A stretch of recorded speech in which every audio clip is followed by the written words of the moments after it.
Табылама жоғалғаным, арысым. Мені сізден, сізді менен айырған, арамыздың тоңы жібіп, жойылар ма, қарлышым? Құшағыңдаш, ата дәстүр, мен келем. Ана дәстүр, құшағыңдаш, мен келем. Болашаққа қай бетімен барады, өз өткенін құрмет ете білмеген.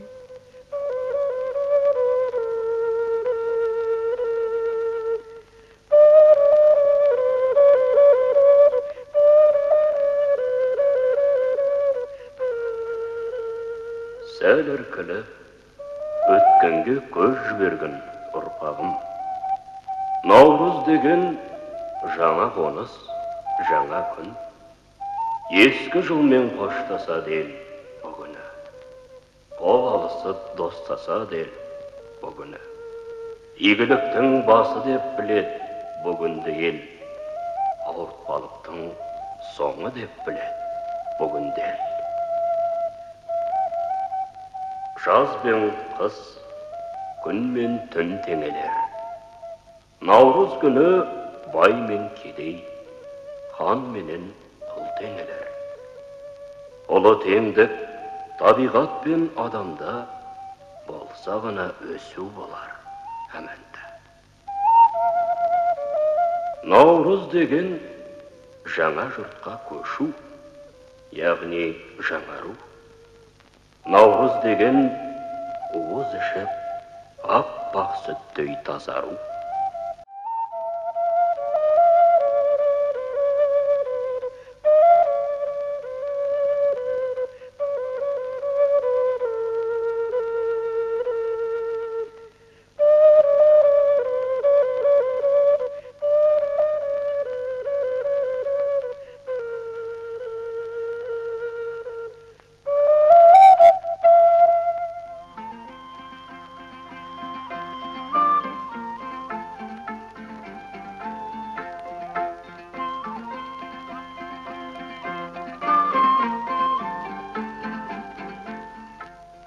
Ниетпенен ел көгерер деген бар. Наурыз деген үлкеннің ақ батасы. Наурыз деген елді жинап қырық ру, желбіреген ту астында бір тұру. Наурыз деген дүр сілкініп құпыру.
Ата, шырақ неге екеу?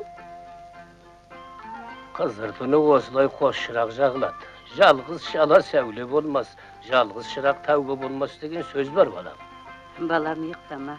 Қазір Наурыз келеді, жаңа жыл келеді. Ұйықтама балам.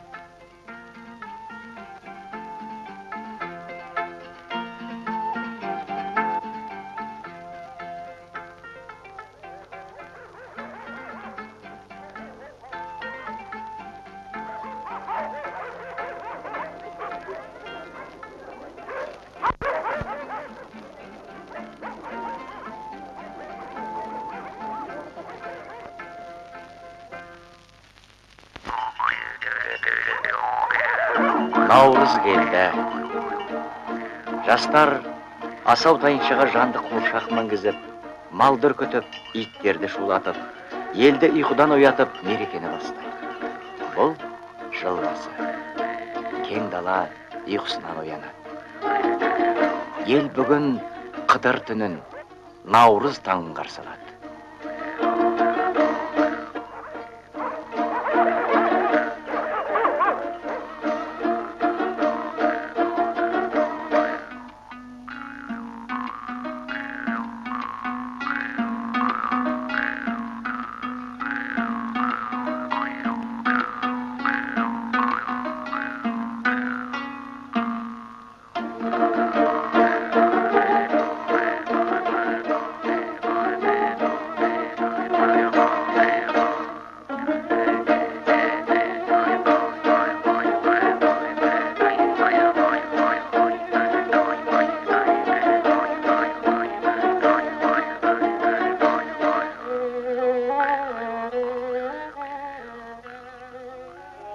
Жаңа ағытқан қозыдай жамырасы бөрістен, ұлыс күні кәр жас, құшақтасып көріскен дегендей, ұлыс күні көрісуден басталады.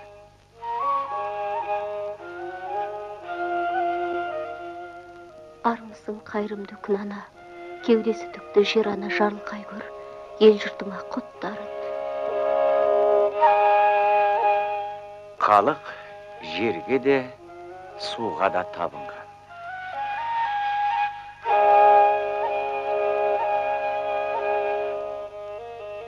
Алас, алас, от алас. Жортқанда жолдарың болсын.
Tındanızlar, tındanızlar, orta qarab durmanızlar.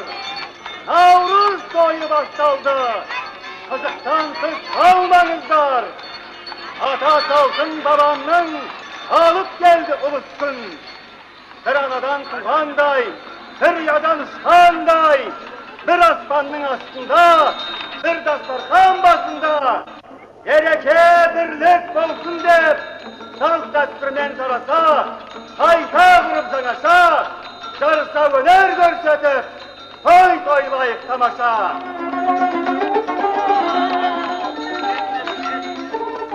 Kan buralgan bişiler, altır juan balvanlar, kuralaydı köz katkan mergenler, kımız kömeyce istangay şeşender, kara kıldı kağjargan kösemder, on savsağı altın çeverler, devrimde sıngatsındır. Жүзден жүйрік мыңнан тұлпар, ордып шыққан дүлбілге, үлкен-үлкен сый бар.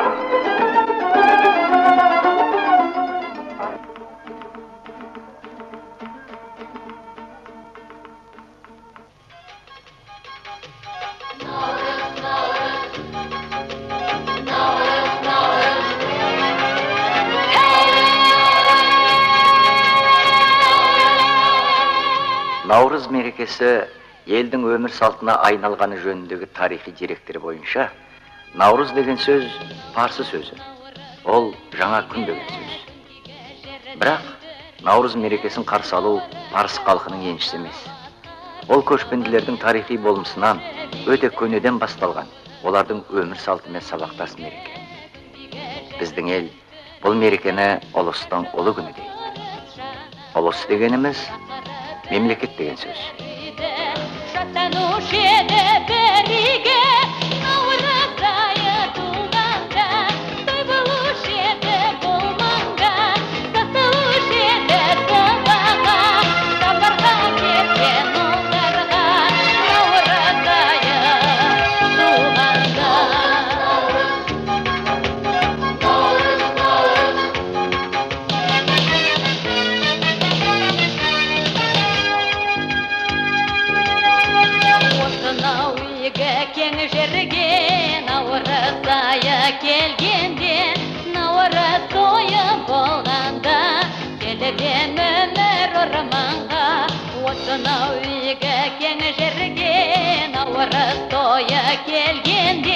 Көрмегендерде арманда оны көргенде, наурыз айы келгенде,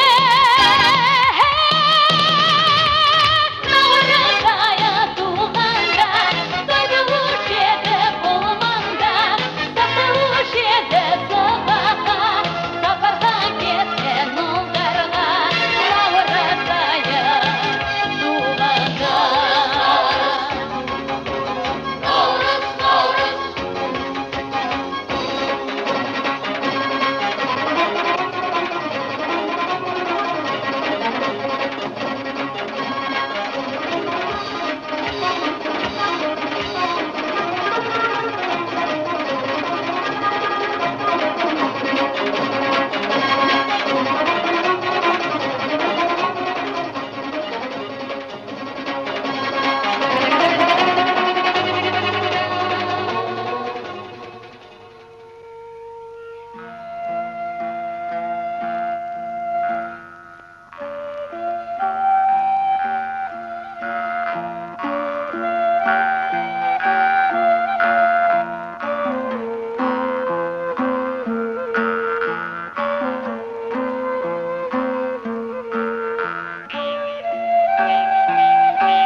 Халық даналығының ұлы тоғысы, ел санасының бастау кезі. Ежелгі халық тұтас бір жылды 6 ай қыс пен 6 ай жазға тең бөліп есептеген. Жыл басы наурыз, көкөктің тынысын тыңдап, жердің тамырын басқан, тіршілігі табиғатпен тығыз байланысты зерек ел, 22 наурыз түнін қараңғының жарыққа, ызғардың жылыға, кесірдің киеге, зымстанның табысқанға, таршылықтың молшылыққа өтетін табалдырғы деп таниды. Тірлігі мағыналы, қиялы ұшқыр ойы тұңғиықдана халық, бұл күнді көктеміне қарап күзді, жазына қарап қысты пайымдауға болатын табиғаттағы тіршілік циклінің бастау сәті, алдағы тұтас жылдың ерекшелігін анықтататын тәжірибе кілті деп таныған. Наурыз, космос, табиғат, қоғам, адам өміріндегі тепе-теңдік сәті.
Естігенде ат дүбірін елең ете қаламын. Тұл бойымда оянады тірі ата бабаның.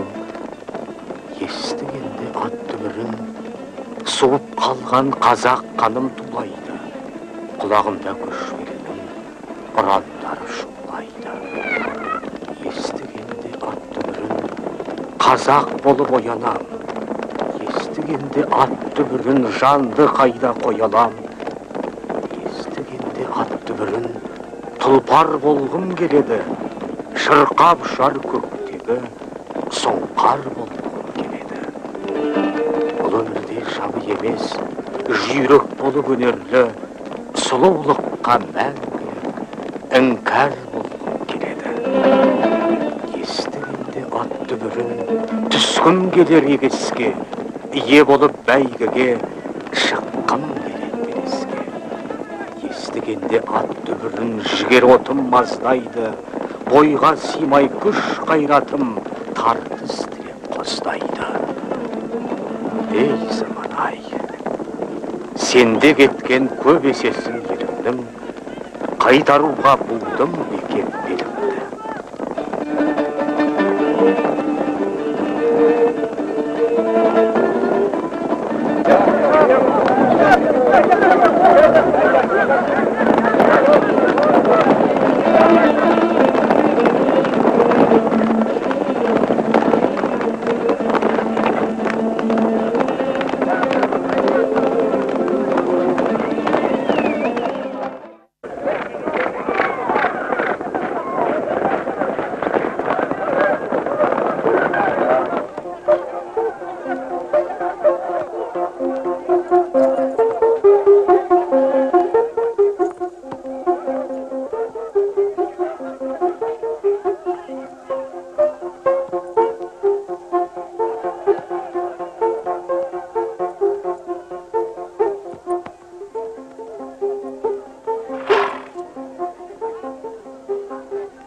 Ертеде Наурыз тойында жігіттерді сайысқа қыздар шақырған.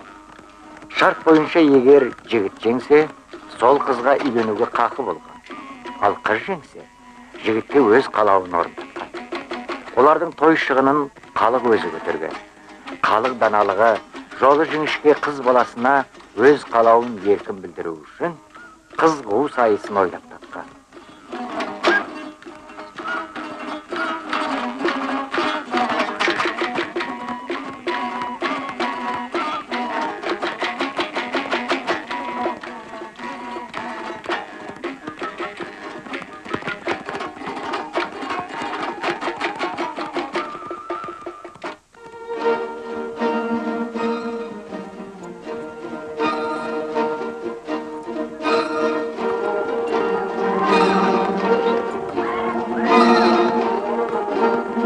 Көкпар халқымыздың ежелгі ойыны. Бабаларымыздың нанымы бойынша қыс мезгілінің бейнесіне тастан жалалған қара теке алынған. Жадырап жас шығар сәтті күні, қысаңдық пен қиындық атаулы осымен кетсін деген сеніммен қыс бейнесі қара текені додаға салды. Ежелден жеткен бұл ойынның бүгінгі мәні шабандоздық, ептілік, күштілік, батылдық.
Сол Наурыз күні күн мен түн, яғни қараңғы мен жарық, қыс пен жаз, ыстық пен суық тепе-теңдік сәтіне келеді.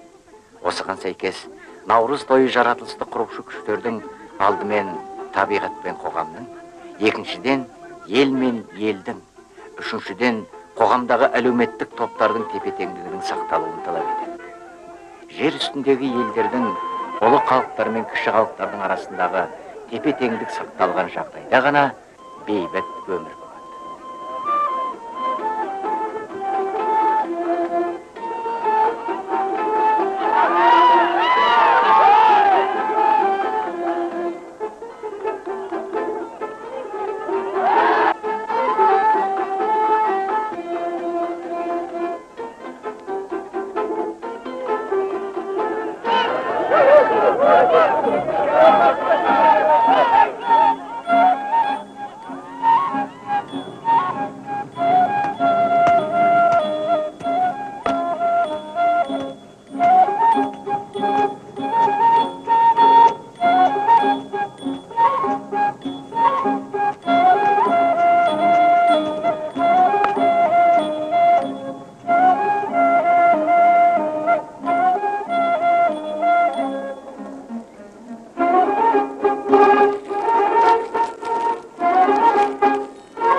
Тепе-теңдік, игілік, жаңару, өз орындарын тауып, үйлесімі келіп тоқайласқанда ғана құт қонып береке орнайды.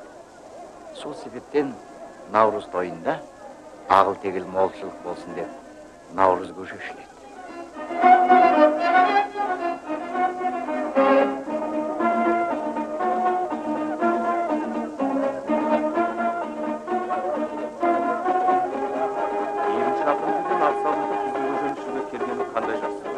Көжені ішемдеп, ішін қағайырын көрмесін.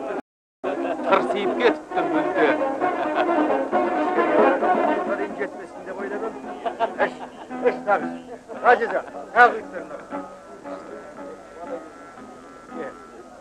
Ежелгі тарих бойынша тіліміздегі үркер және өгіз сөздері балама сөздер екен. Наурызда күн жолы үркер жолымен қабаттасады.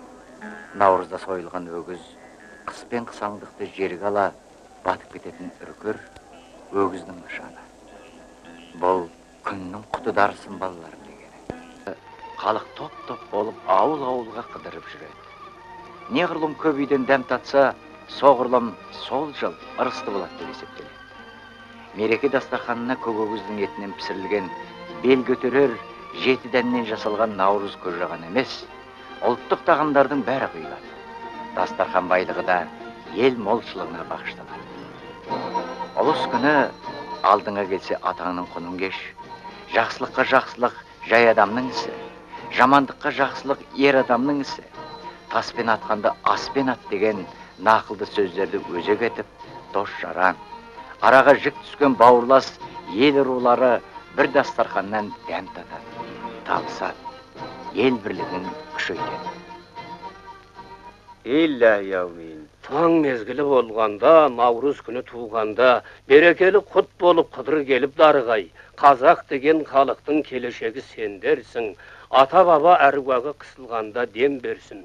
Тұйық судай бөлінбей тау суындай ағарсыз. Отқа піскен темірдей күйіп балқып тоңарсыз. Ер болсаңыз айтулы елмен бақыт табарсыз. Бата берген халқымды сонда әулие санарсыз. Аллаху әкбар.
Наурыз деген қара қазан киелі.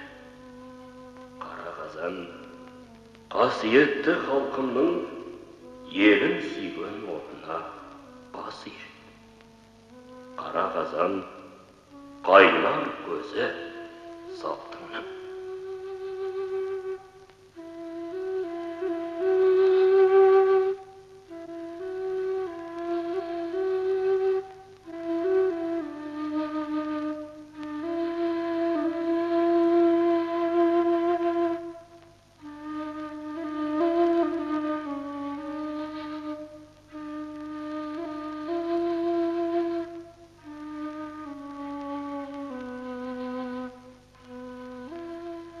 Шаңырағым шайқалды, бірақ құламады.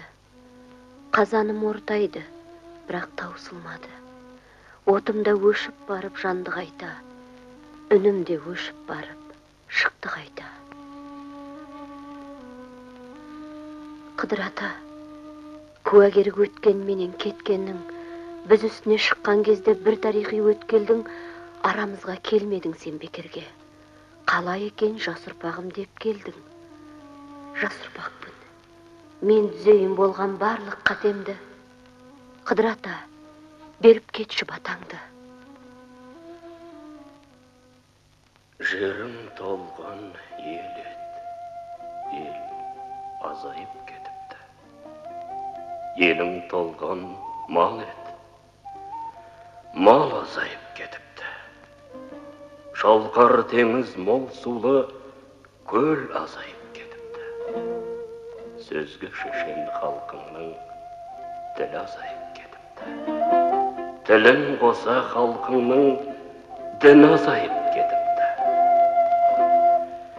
Түсінер сөздің парқын кім, ішкені шарап халқыңның мұң азайып кетіпті. Қоймасы темір алтынның кен азайып кетіпті. Уланбаған далаңда жер азайып кетіпті. Мен айтайын бір ақыл, шира елім сұрапыл. Қайтар тілің, дініңді, түзе сөйтіп мініңді. Жер халқына 1000 жылға ас, улы жерге ел қонбас. Тазарт туған жеріңді, көтер енді беліңді. Талапты ерге нұр жауар, оңға баста еліңді. Оу,